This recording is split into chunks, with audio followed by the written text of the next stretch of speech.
Hello, everyone. Welcome to this seminar on the impact of Republican ideology on Benjamin Rush's philosophy of education. I am Emerson Reed. Now, as you may know, Benjamin Rush was one of the signers of the Declaration of Independence. He's considered the conscience of the American Revolution. He was an educator, politician, educator, physician, etc. Now, a number of things helped to shape his early life, which include strong Christian family background, his time at the University of Edinburgh, which connected him with philosophers and exposed him to Scottish common sense realism. He also spent some time with Dr. Hartley, a physiologist, which helped to shape his views on how diet and temperance and physical exercise really help to influence one's moral thinking and guide one's educational thought. He also had very strong Republican ideologies, and these three things, the Enlightenment, the Republican ideologies, and his Christian connection, really influenced his educational thoughts. His educational curriculum was very broad. He believed in free or universal education, which include public as well as private education. He felt that education should be subsidized by the government, and this helped to give rise to secularism, some people feel.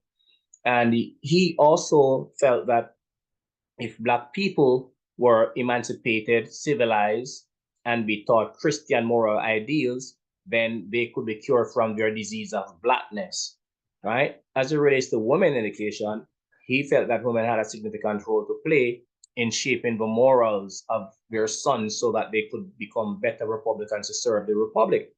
And this leads us to the his concept of what a Republican machine is, where people within the republic would be schooled in the same way. They have one way of thought, behavior, so that they could better fit his republican ideal, where moral virtues were a part of the concept.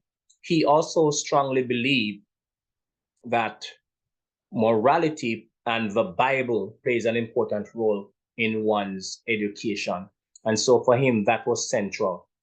His goals for education, combine learning with religion and liberty. And as it relates to the liberty part of it, this is where patriotism is being developed, and nationalism, where people would dedicate self to country and above everything else. Their goals and their thoughts and whatever they do is geared towards serving the republic. Another goal, as I alluded to earlier, was to produce a system of like-minded people. Now, God really intends for people to think freely, not to be shaped and guided by men's ideology. And so this is where Benjamin Rush, I felt, got it wrong, where in his pursuit of a Republican society, he wanted people to think and act the same way. Now, this is contrary to God's plan, right? Another 19th century author, White, proposed that true education focuses on first, service to God, secondly, service to humanity, and that the ultimate aim of true education is to restoring the image of God in man, not focus on patriotism or conformity to government or to country.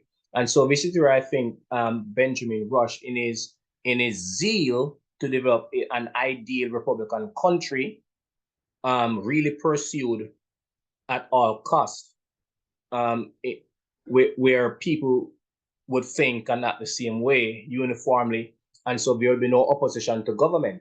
One author suggests that this is what is called authoritarian patriotism. It's either you're for country, that is, you're for America, or you're against America. And so this thread of thought still run throughout Republican educational belief, where Bible and sectarianism must be in the school. And I really believe that. But unlike those who believe that republicanism is the best form of government and all of that, I don't subscribe to that ideology.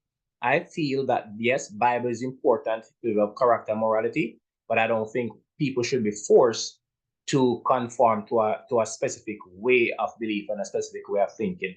This is where I part company with Benjamin Rush. Good ideas, broad plan of education, which include the use of models, manipulatives.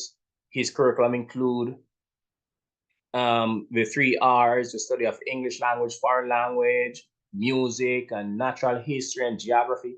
All these are wonderful things, and I believe he should be applauded for those concepts that he proposed.